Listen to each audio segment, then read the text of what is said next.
الرحمن الرحیم۔ امام خمینی جن کے بارے میں آج ہم یہاں گفتگو کر رہے ہیں، تاریخ کی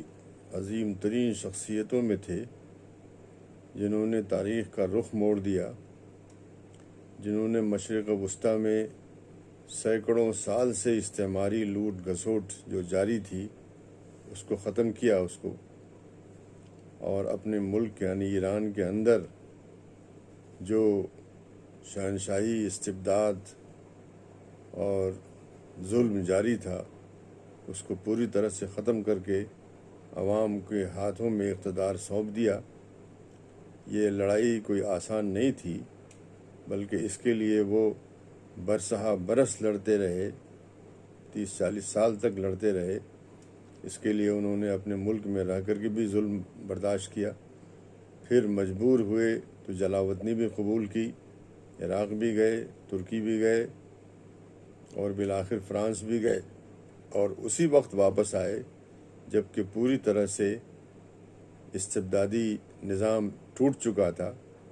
بلکہ اس نے ٹوٹ جانے کو قبول کر لیا تھا ان کی شرطوں کی وجہ سے۔ اس کے بعد ہی آئے اور ایک ایسا نظام قائم کیا جو کہ عدل اور انصاف پر مبنی تھا، جو کہ عوام کی خواہشات پر مبنی تھا، جہاں پر فساد اور کرپشن کا نام نہیں ہے۔ اور یہی وجہ ہے کہ ایک ایسا نظام قائم ہوا ایران میں جہاں پر حالانکہ استبدادی طاقتیں، استعماری طاقتیں مستقل ایران کے خلاف سازشوں میں لگی ہوئی ہیں، سینکشنز لگائے ہوئے ہیں، اس کے باوجود بھی ایران ترقی کر رہا ہے، علمی ترقی، سائنسی ترقی، ٹیکنالوجی کی ترقی، ہر قسم کی ترقی،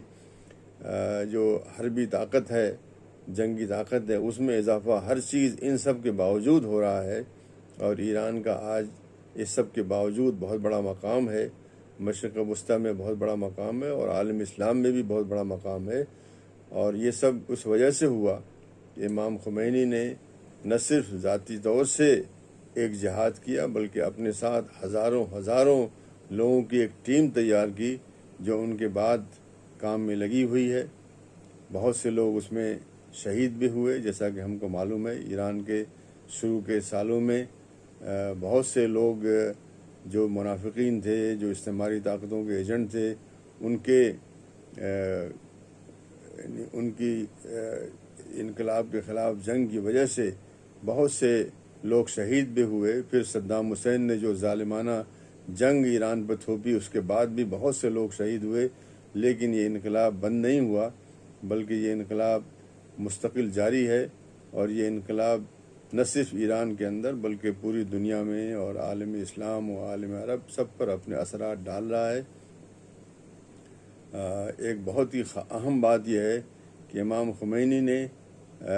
اپنے جو شیعہ جو مذہب ہے اس کے اندر بھی ایک بہت بڑا انقلاب کیا۔ ایک بہت ہی بڑی ان کی یہ کامیابی تھی کہ ایک فکر جو وہاں پہلے سے بھی موجود تھا، ولایت فقیہ کا معاملہ،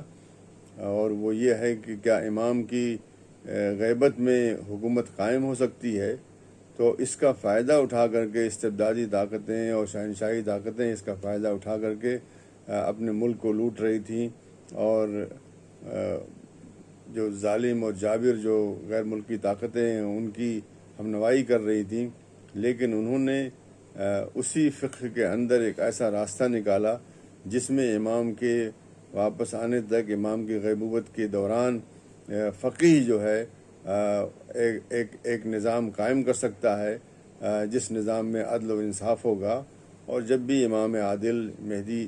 علیہ السلام جب واپس آئیں گے تو ان کے حوالے کر دیا جائے گا۔ تو ایک بہت بڑا یہ انقلاب تھا، فکری انقلاب تھا، جس کی وجہ سے جو ایک خلا تھا ایران کے اندر اور جو شیعہ فکر ہے اس کے اندر ایک بہت بڑا خلا تھا، جس سے کہ استبدادی طاقتیں اور شہنشاہی طاقتیں اس فائدہ اٹھا رہی تھیں، اس کا بھی سد باب ہوا۔ امام نے اس کے بارے میں حکومت اسلامیہ کے نام سے کتاب بھی لکھی ہوئی جو کہ مختلف زبانوں میں موجود ہے، اور اس کا بہت بڑا اثر ہے۔ تو یہ سب چیزیں ایک ایسی اہم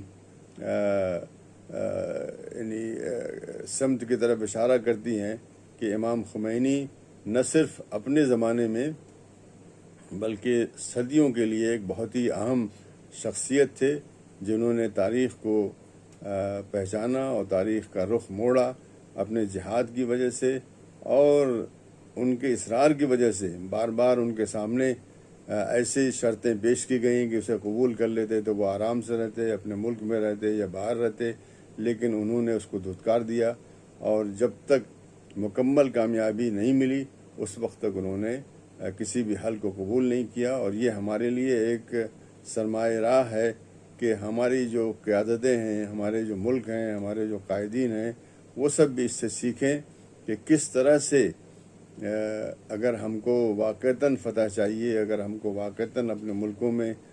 مکمل طریقے سے آزادی چاہیے اور اپنے ملک کی خدمت کرنا ہے، اور غیر ملکی طاقتوں کی جو ہم کاسالیسی کرتے ہیں اس سے بچنا ہے، تو اس قسم کا راستہ اپنانا پڑے گا جیسا کہ امام خمینی نے اپنے جہاد کے دوران کیا تھا۔ میں ان کی روح کو سلام کرتا ہوں، اور اس قوم کو بھی سلام کرتا ہوں جس نے ان کے پیغام کو قبول کیا اور آج بھی ان کے پیغام پر چل رہا ہے۔ والسلام علیکم ورحمۃ اللہ وبرکاتہ۔